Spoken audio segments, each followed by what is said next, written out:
सोच का फर्क इतना ज्यादा और बड़ा है कि एक जवान जिसने देश से किसी सुख सुविधा की मांग नहीं की, वो देश की रक्षा के लिए अपना जिस्म गलाता रहा, और वहीं जेएनयू के छात्र जिन्होंने देश के लिए अब तक कुछ नहीं किया, वो देश के खिलाफ नारे लगा रहे हैं। देश की सब्सिडी पर पलने वाले इन लोगों में थोड़ी सी भी शर्म है तो उन्हें हनुमंथप्पा के लिए आज दुआएं करनी चाहिए थी। पूरे देश के हीरो लांस नायक हनुमंथप्पा है, लेकिन जेएनयू का हीरो आतंकवादी अफजल गुरु है, जिसकी फांसी की बरसी जेएनयू के अंदर मनाई गई और नारे लगे कश्मीर को भारत से अलग करने के, जिसकी रक्षा के लिए लांस नायक हनुमंथप्पा ने अपना शरीर गला दिया, जिसकी रक्षा के लिए हनुमंथप्पा के नौसाथियों ने अपना जिस्म गलाकर जान दे दी। ये नारे किसी भी भारतीय के कानों में खौलता हुआ खून डालने के जैसा है। तंत्र में अभिव्यक्ति की आजादी का दुरुपयोग कैसे किया जा सकता है, ये इन छात्रों ने आज सबको दिखा दिया।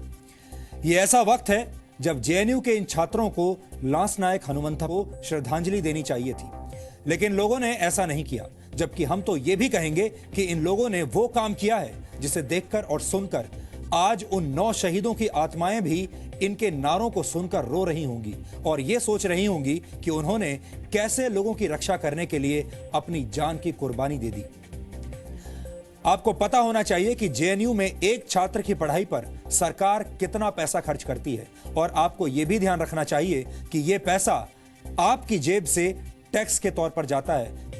जेएनयू को हर वर्ष सरकार से करीब 244 करोड़ रुपए की रकम एड और सब्सिडीज के तौर पर मिलती है। जेएनयू में 8,308 छात्र पढ़ते हैं, यानी इस तरह से अगर हम अंदाजा लगाएं तो एक छात्र की पढ़ाई पर सरकार करीब 3 लाख रुपए खर्च करती है। यानी जिस देश के पैसे से ये छात्र सब्सिडी वाली पढ़ाई कर रहे हैं, उसी देश के खिलाफ ये छात्र नारे लगाते हैं। जेएनयू में औसतन 15 छात्रों पर एक प्रोफेसर है, जबकि देश की दूसरी यूनिवर्सिटीज और कॉलेजेस में औसतन 26 छात्रों पर एक टीचर है। इतनी सुविधाओं और सरकारी मदद के बावजूद जेएनयू का नाम दुनिया की टॉप 200 यूनिवर्सिटीज में नहीं आता। जेएनयू की स्थापना को इसी साल दिसंबर में 50 साल होने जा रहे हैं। यहां पर हम आपको यह भी जानकारी देना चाहते हैं कि जेएनयू एक्ट में क्या लिखा है। जेएनयू एक्ट कहता है कि यूनिवर्सिटी उन सिद्धांतों को बढ़ावा देगी जिनके लिए जवाहरलाल नेहरू ने अपने जीवन काल में संघर्ष किया। यूनिवर्सिटी राष्ट्रीय एकता, सामाजिक न्याय, धर्मनिरपेक्षता, जीवन के लोकतांत्रिक तरीके, अंतर्राष्ट्रीय समझ और समाज की समस्याओं के प्रति वैज्ञानिक दृष्टिकोण को बढ़ावा देगी। लेकिन आज जेएनयू की हालत यह हो चुकी है कि कैंपस के अंदर इंडिया गो बैक के नारे लगते हैं, भारत की बर्बादी के नारे लगाए जाते हैं, पाकिस्तान जिंदाबाद के नारे गूंज रहे हैं, और हम सब चुपचाप शांत होकर ये सब कुछ सहन कर रहे हैं।